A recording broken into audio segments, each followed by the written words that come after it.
In this video I have a Hanimex HTV531. This is one of those old, I think sort of late 70s, early 80s 3-in-1s. So you've got a cassette player, radio, and a little TV, just monochrome. So it's actually got UHF on it. I think most of them did. Hanimex was an Australian brand, but these were usually just something made in Taiwan by the look of it. This one's a bit different to ones I've seen before, so it might be a bit different model to the usual ones. It's kind of, the case is a bit different, which this one actually looks like a simple one to get apart. I do have one in pieces here at the moment, which I think was a JVC or Rankarina. I got two of them somewhere that are the same, and it was a horrible thing to get apart, and I haven't got back onto that one. I only wanted to see the tape deck in it. So I've got some rusty old speaker terminals there. External antenna, internal external switchable. That's your internal antenna. Yes, it's still intact, which is nice. And I don't know what the story is with this, but I assume the cassette player probably won't work in it. Where do I put the power in? 12 volts. And this one seems to only have a 12 volt input or batteries, so that's the first. Usually they have a 240 volt input.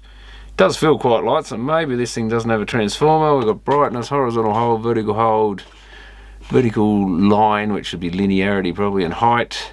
All adjustable from outside. Auxiliary and speaker socket. So yeah, no way of powering it up with a figure 8 cord or anything. So it looks like we have to, doesn't actually say it is positive tip. Gee, it's a deep socket, so I need one of the long plugs, I think.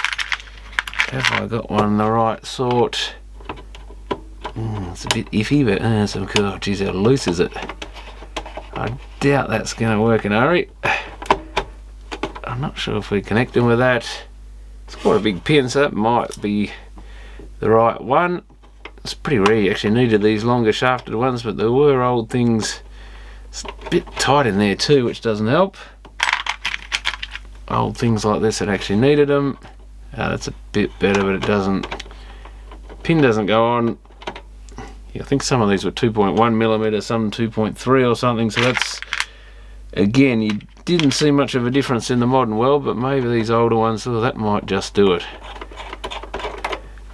I think we found the one. There were a few subtleties, different size center pins. I think the barrels were slightly different sized. Let's hook it up. Positive tip.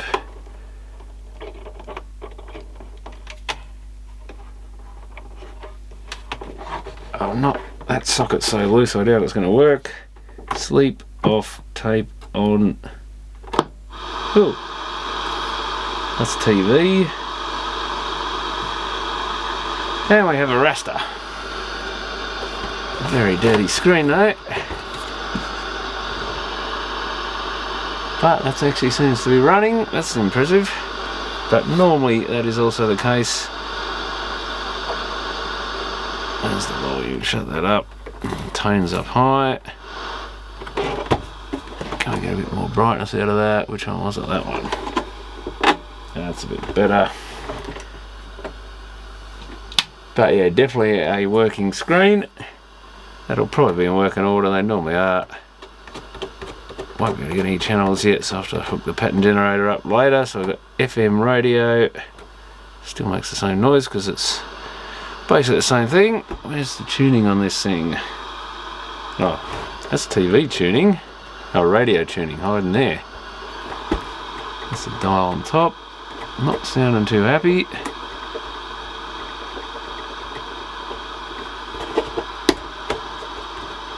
Nothing.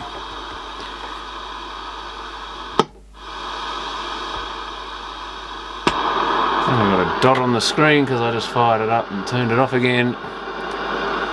So that's not a good thing. I can burn the dot on the tube eventually. That's working. This is the sorcerer. The show. Welcome back, the writer and culture. What I didn't think, oh, when you see this type of ball movement, they look like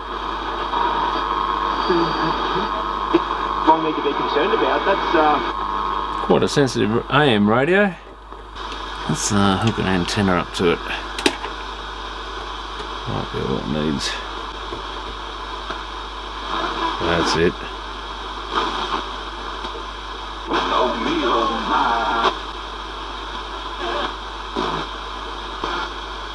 So that's all working, I think. It's just not very good in here. And the FM, and that's tape mode. Oh, we can get, oh, there's a dead spider in there for starters. That's probably the problem. The spider that ran it died. It's only his skin. Yeah, actually turns. Rewinds with torque. Wow. This thing actually looks like it works.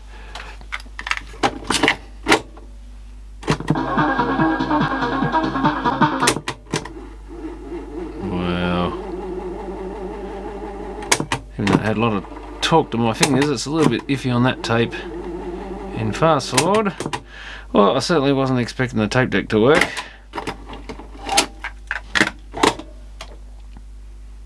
So it's basically close to a working unit. I think that power socket might need some work. Let's go back to radio.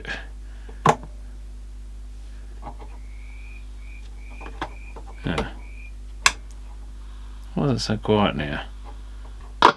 Sticky switch.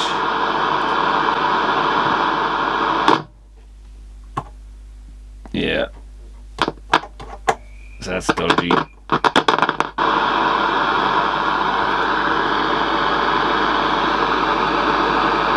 Surprisingly that loose power socket doesn't seem to cut out, but we've got a dicky switch. Had to have something wrong with it. Just through age alone. I might as well look inside this thing. Looks like a nice easy one to work on, hopefully.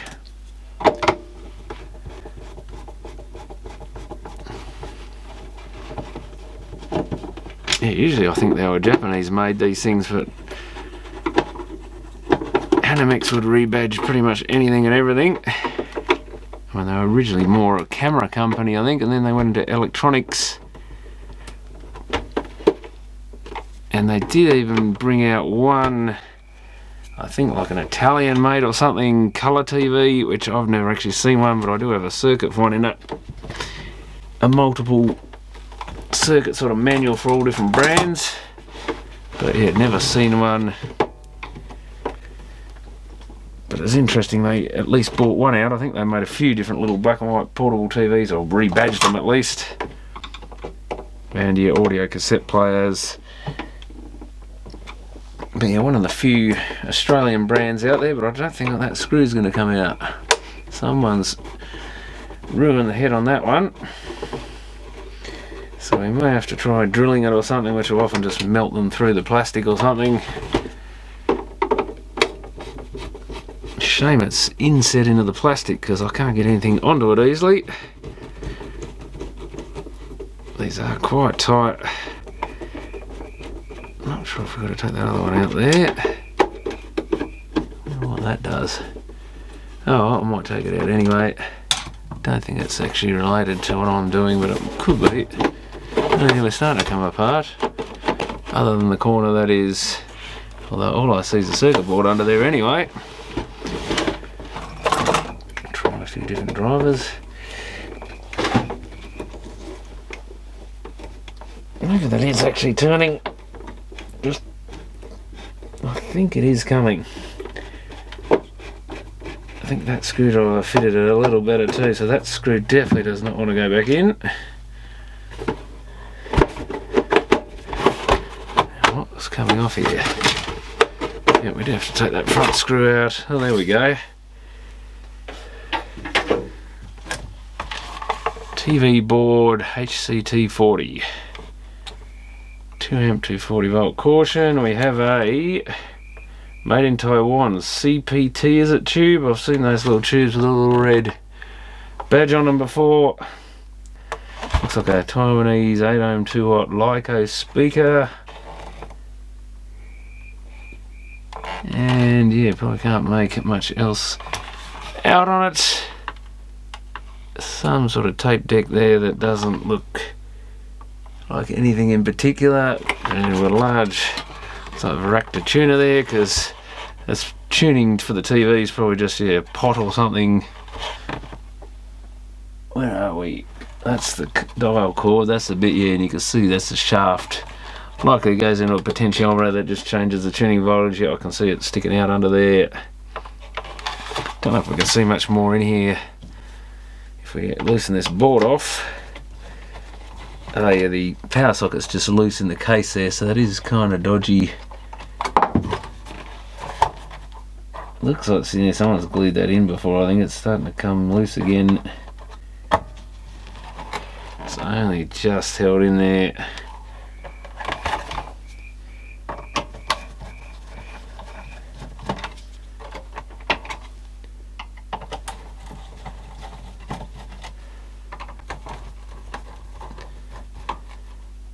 Looks like the tuning dial for the radio just goes to the radio board, so we're probably safe to... Oh, there's another screw, a black one of course hiding. Oh, that is the radio board. Now we've got pots sticking out the back of course. What's holding that down? Oh, got to take the knob off the function switch or whatever that was. Yeah, not a bad unit to work on by the look of it. Can we disconnect the tuner from the socket? Maybe not. No, I think that'll come off. Don't think it's soldered onto the tuner. No, that rotates, so that must come off. Very tight, but there is an RCA socket on the tuner antenna input. There we go, so that's the plug. We've got a connection to, that unplugs by the look of it. Brightness pot or whatever that is, contrast I think it was. Little Taiwan Meritron line output transformer. I see something 85 there. I don't know if it was made in 85, could have been. 85 also stamped on the tuner, which could be around the time this thing came out. Now where's that switch that was playing up? It's on this board up here. And yeah, no idea what sort of cassette player that is. Looks like a few screws and we can get that out. Might be worth a quick look. If it does come out easily.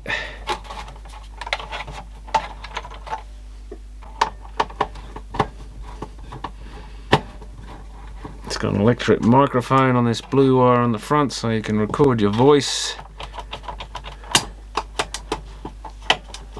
Maybe that screw down that hole there. I think that was one of them. And there must be one down the front somewhere. Right there.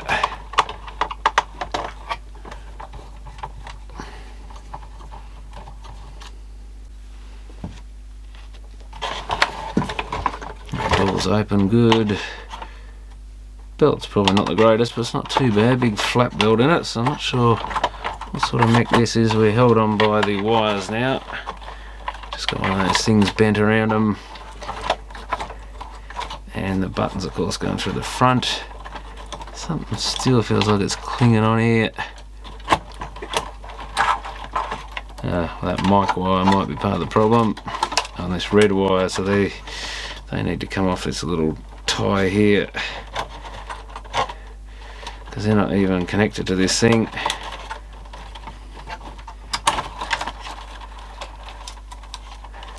And finally we have it. Unfortunately no date on the motor. EG510ED2F2. There's a little idler wheel in there. One little counterbelt. So a pretty random little mechanism that.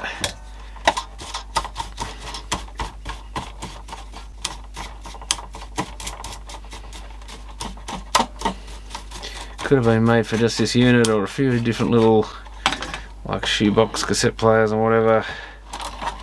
It's nothing flash.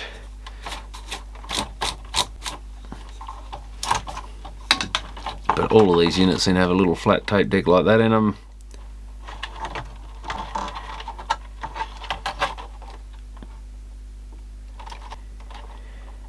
And yeah, just mono head, erase head. Good chance to give it a good clean. Capstan's really dirty on it.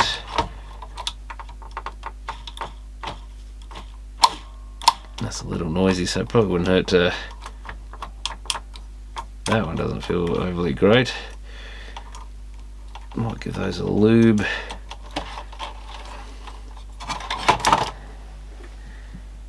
And it looks like I can get to at least one of those switches with a can of spray. I can go right into the end of the thing while it's in situ.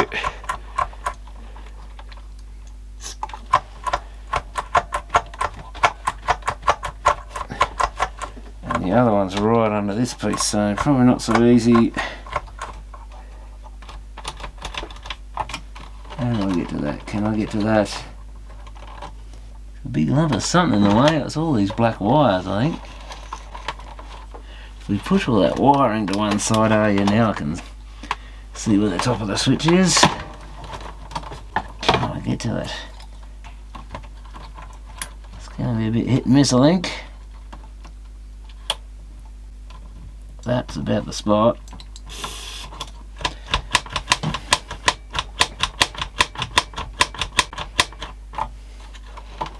Push all them back in place. I think that should have cleaned those. Don't know what I can do about that power socket. I do not like the look of that at all. It must be sort of clipped in. Now we've got our antenna thing hanging around here.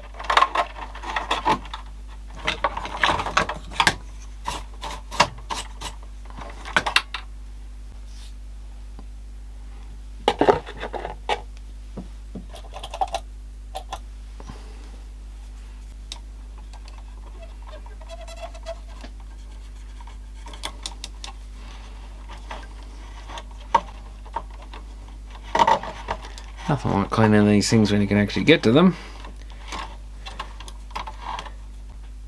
So much easier than trying to do it through one of those doors. Looks like this one's had a bit of use going by the pinch roller, and the capstan being fairly dirty.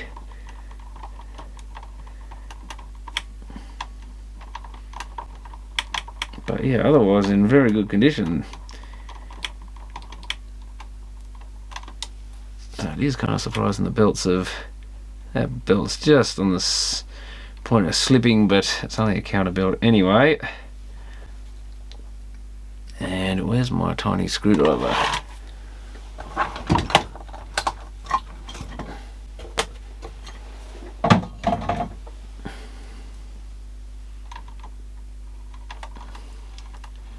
Some of these little split washer things. Actually, I don't think these have a split in them, possibly. I hate these things. It's got the little clip off. I don't think they're split. No, not split on these ones. Quite hard to get off when they're not split. This has got a spring under it. I'm just going to do the old oil on a cotton bud trick. Soak a bit in there. Not too much.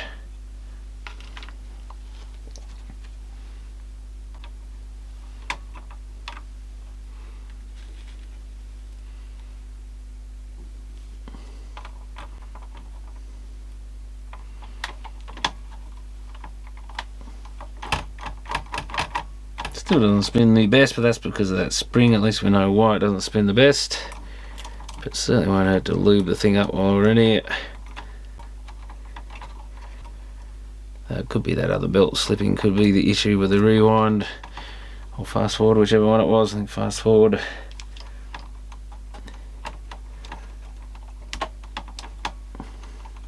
Yeah, these are a little bit of a pain to get off. Get off me.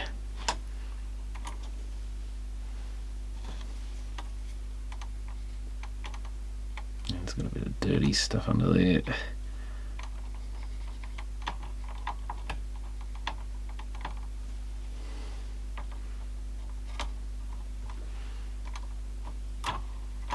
Much better. Though we haven't got the clip on, so that probably makes some difference. This has a bit of play in it, so it probably doesn't make that much difference.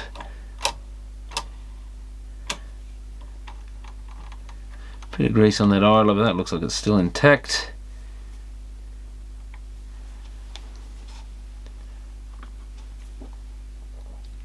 So I think that can go back in where it belongs.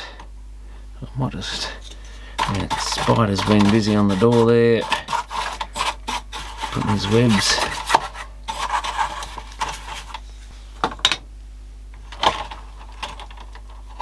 Let's see what this belt's like.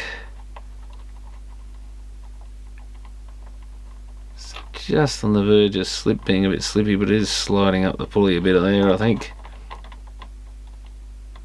That's not bad. I think that one's still good enough. Get that connector out of the way. Oh, I guess one thing, like I normally do, is clean those buttons while we're in there. And they're accessible.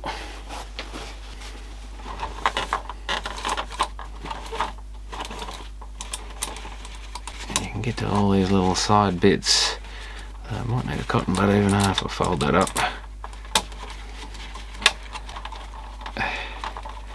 Come on.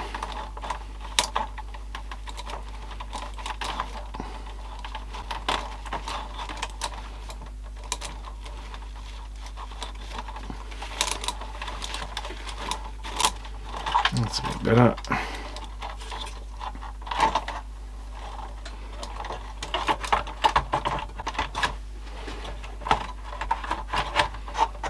Just make sure all these wires are out of the way. Where do they go in that little tie thing there?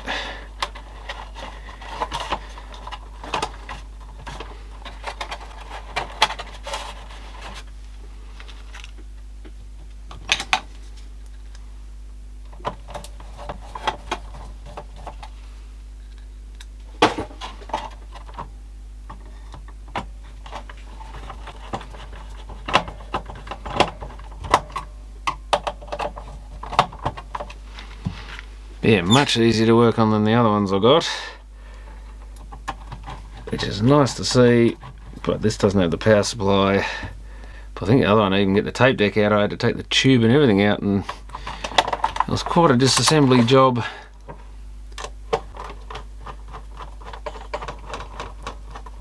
Whereas this is quite nice to work on.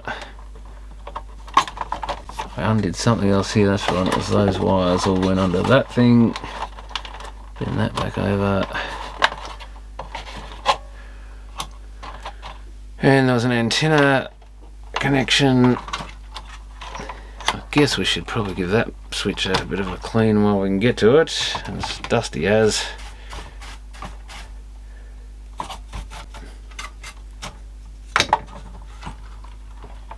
I think maybe flood it through that hole there.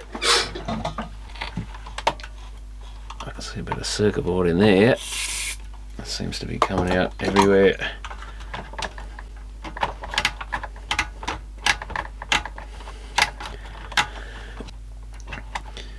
Knob back on it might help.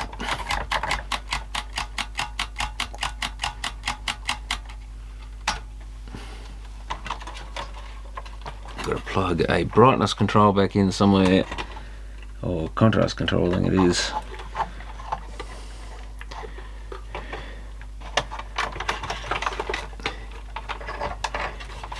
Turn it back on.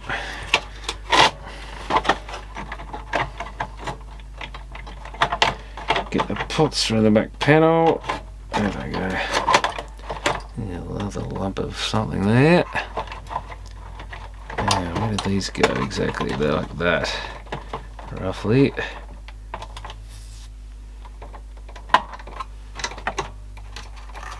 Paper. Oh, that's getting up near the HT on the tube, so we don't want that too close to that. I'll poke that forward somewhere. I don't know where it's exactly meant to go. Down the side of the tube somewhere, I guess, like that, but we just got to watch the knob comes, lines, well, the hole for the knob shaft for the knob lines up properly. Okay, got this thing back together.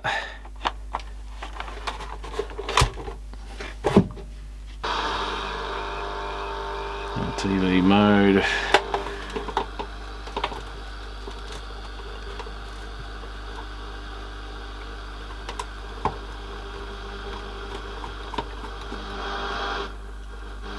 Picking something up there. Guess we better check that it does actually operate properly.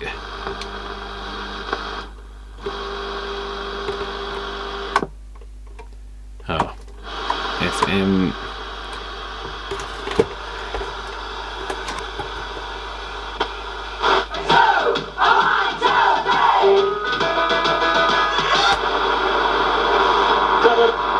From Dockland securely by 6 points. 70 to Geelong 10-4-64. Back left to the line board. Yeah, I better check this before I. Looks like it's running.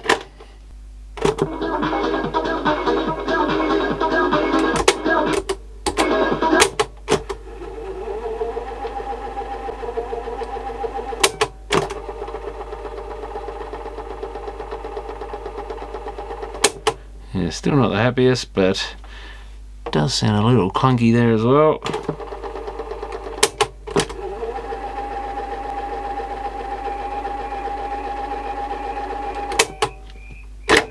Fine without the tape in there though. Not very nice to get the tape out of these things.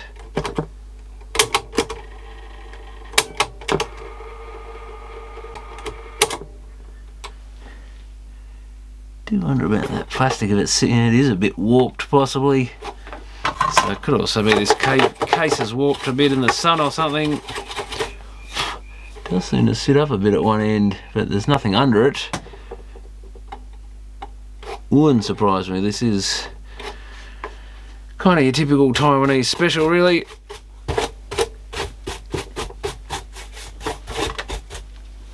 But with a bit of a clean up, it's starting to look a little bit better. And yeah, I guess we should hook something up and see if the TV set operates properly. Securely by 6 points here.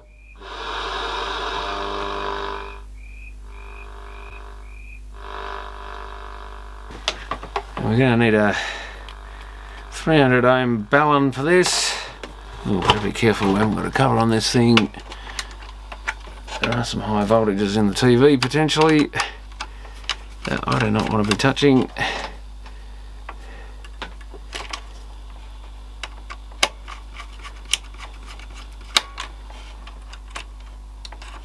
But I can already see that it's picking up the pattern generator. Not tuned to it, but it's picking up some interference from it, so that's a good sign that TV will be fine. Want to go to external antenna.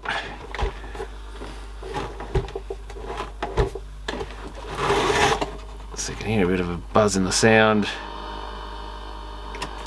Actually, on the wrong band. Ooh. That might be it. We've probably got vertical hold out.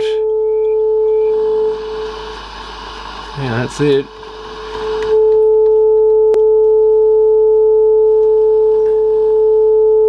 Not looking great. Shut up. Okay, where's the vertical hold? Oh, vertical hold, it's down that end. That one there. Okay, that's locked it in. Probably a bit hard to see, but not the greatest picture at the moment.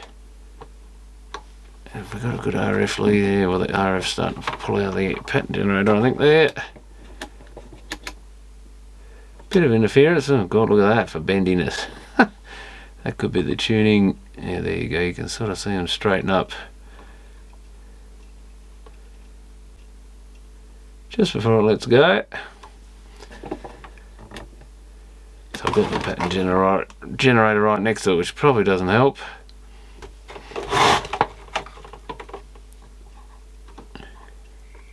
That's probably about as good as it gets. Yeah, it's a bit of rubbish coming from the colour mode. If I turn colour off, it clears up slightly.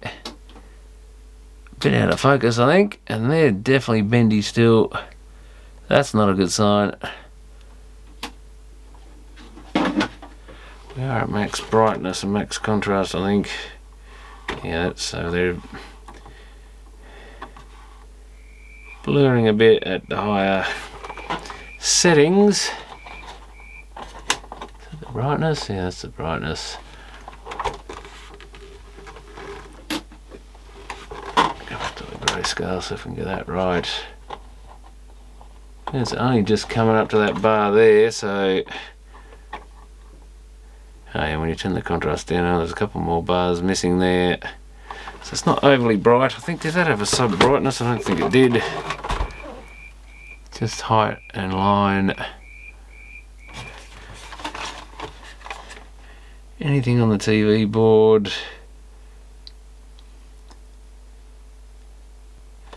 There's a VR something there, but I won't touch that because that's probably a voltage regulator, because that's on that heat. Oh, is it on the heatsink or is it the horizontal output? There's a few adjustments there, but that's probably the band switching, is it?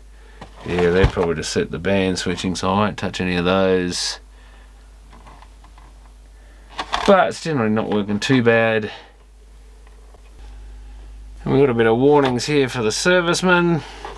To avoid exposure to radiation, take X-radiation protective measures. See service manual for personnel during servicing. Pretty unlikely to be exposed to anything like that. Replace with a tube of the same type for continued safety. High vacuum tube, dangerous to handle. Don't think that one's going to implode too badly, but still best to treat them carefully as a potential explosion type hazard. This product contains components which are critical for X-radiation safety. See service manual. For proper replacement, normal second anode voltage is 7 kV at 0 beam current. AC 170 volt input and must not exceed 9 kV under any operating conditions to measure second anode. Use high impedance meter minus the chassis and high voltage lead from plus to second anode. For continued protection against fire, Hazaro, meant to be a D, it's an O, replace it only with same type fuse.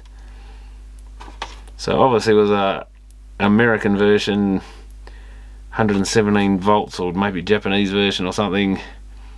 I mean, America's meant to be 110, I think, or is it 120? I can never remember, but that's somewhere in between.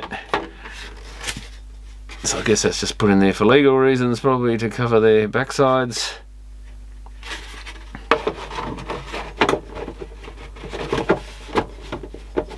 But yeah, certainly if you feed too much voltage into these things, there's potential for a higher B plus means a higher EHT.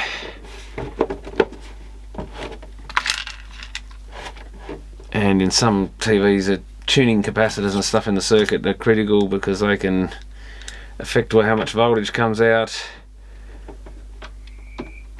And in Philips, the old Philips K9s, K11s, if the tuning capacitor went open circuit, it could actually blow the back off the tube when the EHT would puncture the tube through the yoke, and then the whole tube would crack and the weight of the yoke and everything would usually fall off, taking the whole neck and stuff with it and part of the back of the tube sometimes.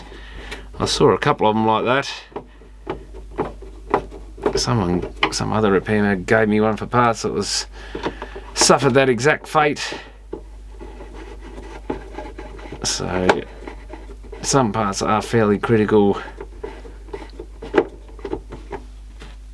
just for those sort of reasons. But I don't think I've ever come across a TV that had a high EHT when I've measured it. Because yeah, normally if they get much higher, they will punch through the yoke and kind of fix themselves against putting out any x-rays. But I guess if it starts getting, if that doesn't happen, it's best to, in theory, you probably should check every old TV you work on, but like I say, very rare for them to go. And normally the picture size will vary if it does that sort of thing. There'll usually be some symptoms to show you that something's out somewhere. but I guess it's something to keep in mind.